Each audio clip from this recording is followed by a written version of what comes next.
रामपुर मुस्लिम बाहुल्य लोकसभा सीट जो मानो बीजेपी के लिए नाक का सवाल बनी हुई है, तो आजम खान और सपा के लिए मुस्लिम वोटर्स को जाने वाले संदेशों का गढ़। ये वो लोकसभा सीट है जो बीजेपी के लिए हमेशा चुनौती बनी रही। 2019 में बीजेपी जिन 16 सीटों पर बुरी तरह से परास्त हुई, उसमें ये सीट भी रही जहां आजम खान बस ये नाम ही चलता था। लेकिन 2019 के बाद आजम खान के जेल जाने के बाद हालात मानो बदल से गए। पिछले कुछ चुनावों ने मानो यहाँ के सारी समीकरणों को ध्वस्त सा कर दिया। फिर चाहे बात लोकसभा उपचुनाव की हो या रामपुर सदर और स्वार विधानसभा उपचुनाव की। अब निकाय चुनाव के नतीजे जिसमें मानो आजम की सल्तनत ही खत्म होती नजर आई, तो सपा भयंकर तौर पर सिमटती। तो क्या इन चुनावों का असर 2024 के लोकसभा चुनाव पर भी पड़ेगा? क्या 2024 का सेमीफाइनल माने जाने वाले निकाय चुनाव और स्वार विधानसभा का उपचुनाव बदल चुका है सारी समीकरण? और क्या 2019 से 2024 तक आते आते बदल सकता है सियासी मौसम? आज हम आपको बताएंगे अपनी इस रिपोर्ट में कि ये सीट अब किसके लिए चुनौती, बीजेपी या सपा के लिए, और अब आजम के लिए क्या। लेकिन पहले नजर डालिए निकाय चुनाव के नतीजों पर कि नतीजे क्या कहते हैं। पहले बात नगर पालिका चुनाव की, जहां नगर पालिका टांडा सीट पर निर्दलीय की जीत हुई, नगर पालिका मिलक पर बीजेपी की जीत हुई, नगर पालिका बिलासपुर पर भी कमल खिला, जबकि नगर पालिका शहर पर आम आदमी पार्टी का उम्मीदवार जीता। वहीं नगर पालिका स्वार की बात करें तो यहाँ पर बीजेपी के सहयोगी दल अपना दल की जीत हुई। ये तो रही बात नगर पालिका की। अब बात नगर पंचायत के नतीजों की। रामपुर नगर पंचायत के नतीजों पर नजर डालें तो यहाँ पर नगर पंचायत नरपत नगर पर समाजवादी पार्टी की साइकिल दौड़ी। नगर पंचायत दड़ियाल में निर्दलीय का कब्जा रहा। नगर पंचायत मसवासी पर भी निर्दलीय जीता। नगर पंचायत शाहबाद समाजवादी पार्टी और नगर पंचायत सेफी भी समाजवादी पार्टी के हाथों आया। नगर पंचायत कैमरी की बात करें तो यहाँ पर आम आदमी पार्टी का उम्मीदवार जीता। यानी निकाय चुनाव में कुल पालिका और पंचायत अध्यक्षों के चुनाव में 11 सीटों में से बीजेपी गठबंधन को 3, समाजवादी पार्टी को 3, तो आम आदमी पार्टी को 2 सीटें मिली। यानी कि उपचुनाव की तरह ही इन चुनावों में भी बीजेपी मजबूत ही नजर आई। चलिए अब इन समीकरणों को समझते हैं रामपुर के स्थानीय पत्रकारों से कि क्या और कितना असर पड़ सकता है 2024 के लोकसभा चुनावों में। तो अगर रामपुर जिले की आप बात करें तो देखिए यहाँ पर इस बार चुनाव 2 तरह से हुए। एक तो लोकल बॉडीज और एक उपचुनाव हुआ स्वार क्षेत्र का, जो कि समाजवादी पार्टी के अब्दुल्ला आजम खान साहब यहाँ पे विधायक थे, जिनको अदालत ने सज़ा सुनाई और फिर वो सीट खाली हुई। वहाँ पर जिस तरीके से देखने को मिला कि अपना दल जो कि बीजेपी एलआई है, उसने वो सीट निकाल ली है, और दूसरे नंबर पे समाजवादी पार्टी रही और तीसरे नंबर पर पीस पार्टी।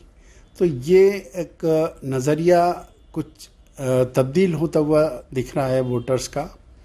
इसी तरीके से आप देखें कि यहाँ की जो कुल 11 लोकल बॉडीज़ हैं रामपुर ज़िले में, जिसमें 5 नगर पालिका परिषद और 6 नगर पंचायतें हैं। तो जो नगर पालिका परिषद और पंचायतें, इसमें 4 जो कैंडिडेट्स थे वो सीधे बीजेपी के सिंबल पर मुस्लिम लड़े और एक अपना दल के सिंबल पे। तो अपना दल के सिंबल पे स्वार से जो लड़ी महिला वो जीत गई, और समाजवादी पार्टी वहाँ से लड़ी ही नहीं, बाकी दूसरे दलों को सबको पीछे छोड़ दिया। उसके अलावा जो बीजेपी के सिंबल पे चुनाव लड़े हैं, भले ही वो कामयाब नहीं हो सके, लेकिन कई जगह उन्होंने समाजवादी पार्टी को, बसपा को, AMIM को इन्होंने पीछे छोड़ दिया। तो देखने वाली बात यह है कि मुस्लिम वोटर्स का कुछ रुझान बढ़ा है। एक कदम अगर भारतीय जनता पार्टी ने आगे बढ़ाया मुस्लिमों को टिकट देकर, तो मुस्लिमों में भी रुझान कुछ चेंज हुआ है। जैसे पहले एक लकीर खींच दी जाती थी विपक्ष की तरफ से तमाम दल कि बस भाजपा को हराना है, उस शिद्दत में कुछ कमी आ रही है। तो वरिष्ठ पत्रकार तमकीन फयाज कहते हैं कि पिछले कुछ चुनावों ने ये साबित किया है कि यहाँ मुसलमानों और बीजेपी के बीच की खाई पटी है। वहीं वो सपा में आजम की स्थिति, उनके अलग थलग पड़ने का जिक्र भी करते हैं। साथ ही ऐसे में आजम का अगला कदम क्या होगा, ये भी 2024 के चुनावों पर असर डालेगा, ये बात कहते हैं।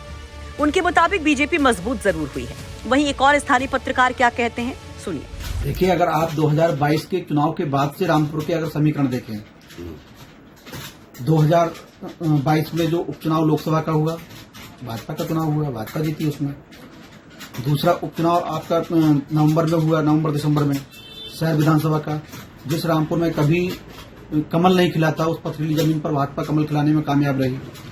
तीसरा चुनाव अभी ये गठबंधन का चुनाव हुआ, जहां भाजपा के गठबंधन दल जो है शफीक अंसारी उससे जीते, अपना दल ऐसे विधायक बने, आज उन्होंने शपथ ग्रहण किया है।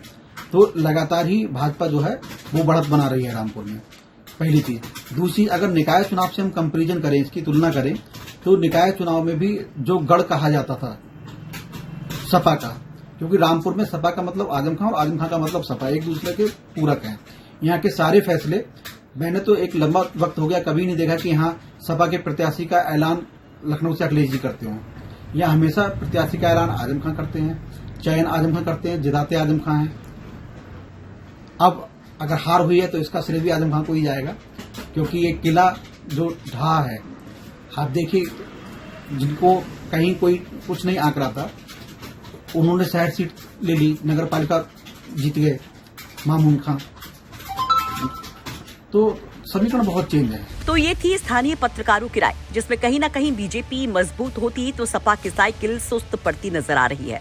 आपके हिसाब से पिछले कुछ चुनाव लगातार जीतने वाली बीजेपी 2024 में क्या यहाँ बड़ा उलटफेर फिर से करेगी या नहीं? इस पर अपनी राय कमेंट बॉक्स में जरूर रखिए। रामपुर से आमिर खान की रिपोर्ट, यूपी तक।